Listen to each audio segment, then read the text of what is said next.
दोस्तों, एक होता है अकेले रहना और एक होता है अकेले रह करके अकेला फील करना। भले ही हमारी टेक्नोलॉजी बहुत ही एडवांस हो चुकी हो, हम चांद तक क्यों ना पहुंच गए हो, लेकिन हमारा सबकॉन्शियस माइंड उस रफ्तार से डेवलप नहीं हो पाया है। उसे आज भी यही लगता है कि जिस तरह हमारे लिए पहले ग्रुप में रहना जरूरी था, क्योंकि अगर ग्रुप में नहीं रहेंगे तो जानवरों को शिकार नहीं कर पाएंगे, बल्कि खुद जानवरों का शिकार बन जाएंगे। और इसी वजह से हमारा ब्रेन आज भी अकेलेपन को डेंजर का साइन मानता है। साइंटिस्ट ने एक बार एक एक्सपेरिमेंट किया और उसमें लोगों से पूछा गया कि आप अपने नेगेटिव थॉट्स के साथ में 15 मिनट अकेले रहना पसंद करेंगे या फिर एक बिजली का झटका। और रिजल्ट जानकर आपको हैरानी होगी कि 67% मैन ने और 25% वेमेन ने बिजली के झटके को चुना। लोग खुद के साथ 15 मिनट अकेले नहीं रह सकते। जिन विचारों के साथ उन्हें पूरी जिंदगी बितानी है, उनके साथ वो 15 मिनट अकेले नहीं रह सकते। लेकिन हम यहाँ पर बात कर रहे हैं अकेले रहने की। जंगल का राजा शेर ज्यादा टाइम अकेले रहना पसंद करता है।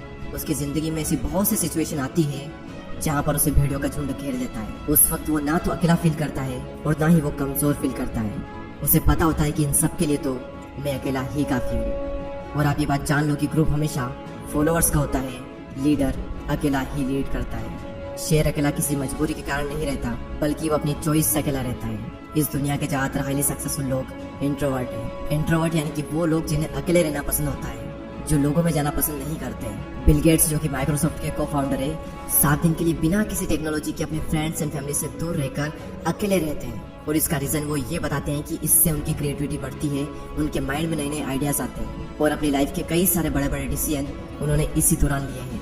और ये सभी लोग किसी मजबूरी की वजह से अकेले नहीं रहते, ये अपनी चॉइस से अकेले रहते हैं, क्योंकि उन्हें पता होता है कि एक अकेला इंसान कुछ भी कर सकता है। अकेले रहने के 4 ऐसे फायदे मैं आपको बताऊंगा जिन्हें समझने के बाद में आप भी अकेले रहना पसंद करोगे।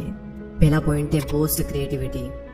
निकोला टेस्ला, जो कि एक महान वैज्ञानिक रह चुके हैं, जिसकी वजह से हमारे घर में इलेक्ट्रिसिटी आ रही है, जिनकी वजह से आज हम इतनी गर्मी में एसी एंड कूलर की हवा ले रहे हैं, जिन्होंने 300 से भी ज्यादा इन्वेंशन किए हैं। उनका कहना यह है कि be alone that is the secret of invention, be alone that is when ideas are born. अकेले रहो क्योंकि यही वो समय है जहाँ पर आइडियाज पनपते हैं। अकेले रहो क्योंकि यही वो टाइम है जब इन्वेंशन होते हैं। निकोला टेस्ला जब खोज कर रहे थे तब उनके पास कोई भी ज्यादा बड़ी टीम नहीं थी। उन्होंने ज्यादातर जो इन्वेंशन है वो अकेले रहकर अपनी लैब में की है। और रिसर्च बताती है कि जब आप अकेले होते हो और कुछ भी नहीं कर रहे होते हो, तब आपके ब्रेन के DMN यानी कि डिफॉल्ट मोड नेटवर्क में ज्यादा एक्टिविटी होने लगती है। और इसी नेटवर्क की वजह से इंसान क्रिएटिव सोचता है, उसके ब्रेन में नए नए आइडियाज आते हैं। सर आइजैक न्यूटन को भी ग्रेविटी का आइडिया तब आया था जब वो अकेले एक एप्पल ट्री के नीचे बैठे थे। मेरे इस यूट्यूब चैनल पर इतनी सारी वीडियो है, इनमें से एक भी वीडियो ऐसी नहीं है जो कि मैंने किसी के साथ बैठकर बनाई हो। सारी वीडियोस के आइडिया मुझे अकेले में आए हैं और सभी वीडियो की स्क्रिप्ट मैंने अकेले बैठकर ही लिखी है। अगर मेरे साथ कोई है तो मैं कभी भी काम नहीं कर सकता। मुझे एकांत माहौल चाहिए क्रिएटिव सोचने के लिए। सेकंड पॉइंट है इंक्रीज्ड फोकस। जब आप अकेले रहोगे तो उन सभी लोगों से दूर रहोगे जो कि आपका ध्यान भटकाते हैं। आपका पूरा फोकस बस एक ही जगह पर रहेगा, आप चाह कर भी भटक नहीं सकते। आज से 4 साल पहले जब मैंने अपनी यूट्यूब जर्नी स्टार्ट की थी, तब मेरी लाइफ में सिर्फ 3 से 4 ही फ्रेंड थे और उनसे भी मेरा मिलना बहुत ही कम होता था। उस वक्त मैं ज्यादा टाइम अकेला ही रहता था और मुझे बहुत अच्छा लगता अकेले रहना, क्योंकि अकेले में मैं एक जोन में होता था। मैं भगवान का बहुत ही शुक्रगुजार हूँ कि उस वक्त मुझे लोग ज्यादा पसंद नहीं करते थे। मेरी लाइफ में बहुत ही कम लोग थे और उसी वजह से मैं फोकस कर पाया और आज कुछ बन पाया, सिर्फ और सिर्फ क्योंकि मैं आइसोलेशन में था। अब ये आइसोलेशन क्या होता है? एक होता है अकेले रहना और एक होता है अकेले रह करके अकेला फील करना। अकेले फील करना यानी कि लोनलीनेस, अकेलापन। इसके लिए आपकी लाइफ में 1 से 2 लोग होने चाहिए, कुछ खास लोग जिनसे आप टाइम टू टाइम मिल लें, अपने दिल की बातें शेयर कर लें और उसके बाद फिर खत्म।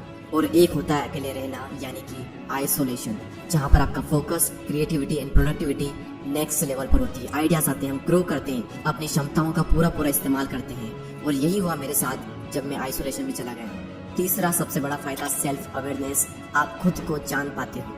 दोस्तों, एक बार मैं खाना खाने के बाद वॉक पर जा रहा था। रास्ता काफी लंबा था, आधा रास्ता बीत गया। उसके बाद मैंने अपने एक फ्रेंड को कॉल किया और जब मैंने कॉल किया, जब मैं बातों में लग गया, मुझे पता ही नहीं चला कि कब रास्ता खत्म हो गया और कब मैं रिटर्न घर पर आ गया। यानी कि अगर हम किसी के साथ में तो हमारा कितना ही टाइम निकल जाता है, हमें पता भी नहीं चलता। बड़े बड़े रास्ते छोटे पड़ जाते हैं अगर हम किसी के साथ में होते हैं तो। लेकिन जब हम अकेले होते हैं तो वही समय, वही रास्ता थोड़ा लंबा लगता है और हम अपने बारे में ज्यादा सोच पाते हैं। सेल्फ अवेयरनेस के लिए, खुद को जानने के लिए अकेले रहना बहुत जरूरी है।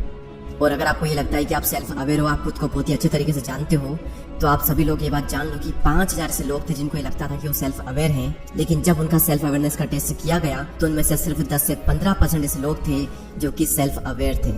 जिन्हें अपना पेशेंट पता था, जिन्हें अपनी स्ट्रेंथ पता थी, जिन्हें अपनी वीकनेसेस पता थी। बाकी लोगों के अंदर सारी चीजें हैं लेकिन उन्हें पता कुछ भी नहीं है। तो अकेले समय बिताओ और खुद को जानो, क्योंकि जो पूरी दुनिया को जानने में लगा रहता है वो किसी को भी नहीं जान पाता, लेकिन जो खुद को जान लेता है वो सभी को जान लेता है। नेक्स्ट पॉइंट यहाँ पर आता है मास्टर योर इमोशन। यहाँ पर फिर से वही बात आती है कि जो इंसान अपने इमोशंस को समझ लेता है वो पूरी दुनिया के इमोशंस को समझ लेगा। Royal Enfield, Mountain Dew, Maggi और ऐसी और भी कई सारी कंपनी के आपने एडवर्टाइजमेंट जरूर देखे होंगे। ये सभी कंपनी जब भी ऐड करती है तो ये कभी भी अपने प्रोडक्ट के बारे में बात नहीं करती है। वो ये नहीं बताती कि इनके अंदर क्या क्या इंग्रेडिएंट्स है, क्या क्या स्पेसिफिकेशन है, इसका टेस्ट कैसा है। उनका सिर्फ एक मकसद होता है कि उस एड को उन लोगों के इमोशन के साथ में कनेक्ट कर दें, क्योंकि उन्हें पता है कि लोग इमोशनली ज्यादा कनेक्ट होते हैं। अब सवाल यहाँ पर ये आता है कि ये जो मार्केटिंग कंपनीज है ये लोगों के इमोशन को समझ कैसे पाते हैं। सिंपल सा तरीका है कि ये लोग पहले खुद के इमोशन को समझते हैं, उसके बाद ये पूरी दुनिया के इमोशन को समझ जाते हैं। तो इन फ्यूचर में अगर आपको लोगों को इन्फ्लुएंस करना हो या फिर आपका कुछ भी ऐसा काम हो जहाँ पर आपको लोगों को इमोशनली कनेक्टेड करना हो, तो आपको खुद के इमोशन को मास्टर करना बहुत जरूरी है। और खुद के इमोशन को समझने के लिए आपको पहले खुद को समझना होगा, और खुद को समझने के लिए आपको अकेले रहना ही होगा। तो इसीलिए अकेले रहें, एकांत में रहें और अपनी पूरी आत्मा एक काम में डाल दो। एक दिन लोग आपसे मिलने को तरस जाएंगे। दोस्तों इस वीडियो में इतना ही। अगर आपको ये वीडियो अच्छी लगती है तो लाइक करें एंड चैनल को सब्सक्राइब करके बेल आइकन को प्रेस करें।